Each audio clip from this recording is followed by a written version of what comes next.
And the question, Willem, is what's going to be that catalyst that will finally get the squeeze happening and push prices higher here?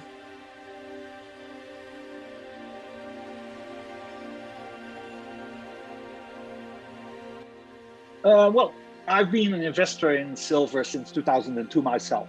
And for the last 20 years, I've been hearing stories that we might have a silver squeeze one day and silver might go to $100 and there will be shortages.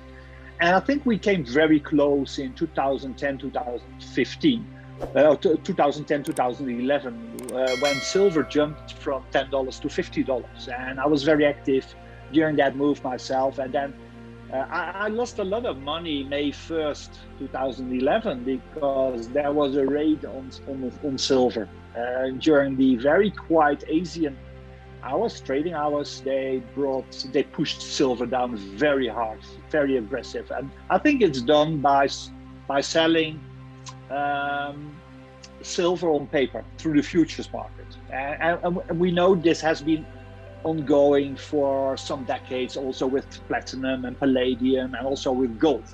So there's this tug of war between the central bank interest, the Wall Street interest, and the hard asset investors. And until, well, today, the central bankers and the bankers' interest have succeeded in controlling the silver price.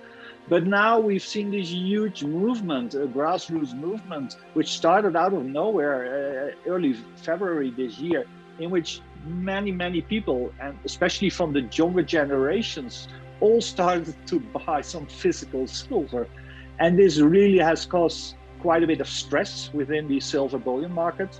And I've got some facts here. If we look at the physical ounces, silver ounces being delivered from the COMEX system, this was in April, 20 million ounces. Normally in an April month, 2 or 3 million ounces need to be delivered.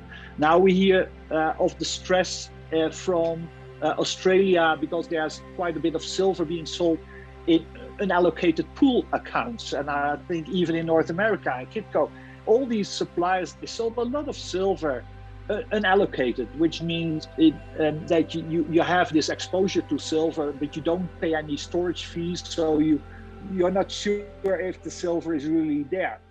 And especially in Asia, I saw a report that a silver dealer in Singapore is building this private vault to store 15,000 tons of silver. So there's a lot of stress coming to the system, and this time it could be for real. Help clarify this, okay? Because I just read a report from the Silver Institute that said despite global mine closures in 2020 and historic investment demand, the silver market actually saw its biggest surplus on record. They were saying the issue in regards to silver supply is not actual supply, but the form of the silver, right? So investment product, there was a shortage there, but there's not necessarily a silver supply shortage. Of course, in all these stories, there's a lot of spin. So they tell you there's not a real shortage, it's just not available in the right size of product. But I have this nice report which came out April 15. And this is a report published by the LBMA. LBMA is, as you know, the official association in London looking after all these silver holdings for the bullion banks. And in this report, and it is very interesting because this is from the horse's mouth, they say that early 2021, there was this unprecedented demand for physical silver. And there were real concerns that London would run out of silver. This is in the official report from the LBMA. So that tells you a lot. And if you look at the numbers of available silver above the ground, yes, there is a few billion ounces of silver available. But if you really study that in detail, it turns out that 70 or 80% of that silver is held by ETFs. So that's silver which is owned by investors. So you can't sell that silver another time. And of course, there are many rumors, many stories that every ounce of silver has been resold a few times. But now more and more people are starting to buy physical silver and demand delivery.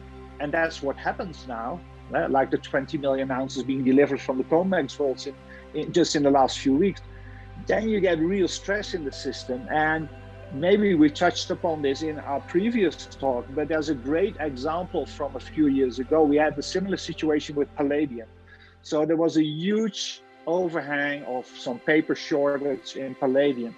They had very large positions in palladium, and so they could control the palladium price by selling paper palladium on the future markets. But then we had this huge demand coming from the car industry, and then the shortage weren't able to supply physical palladium for that price. And then we saw a collapse of the short position in palladium, and the price of palladium skyrocketed and went up 4x. And a similar situation could happen now within silver, but silver is much more serious, of course, for the financial system compared to palladium. Most common question I got for you, Willem, was they want to know if you're buying more physical silver here ahead of a rally that's taking place, and maybe you can shed light on this, May Day silver. So there is a focused movement now looking to buy more physical silver. Yeah, I think this grassroots movement, which started early February, it continues to this very day. And now there's this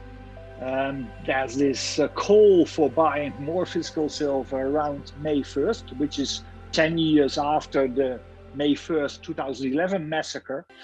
And I've been buying physical silver myself for my own private account, but we also have been buying physical silver for our fund. So an extra layer of demand around May 1st could really bring more stress to the silver market and might even break the paper shorts.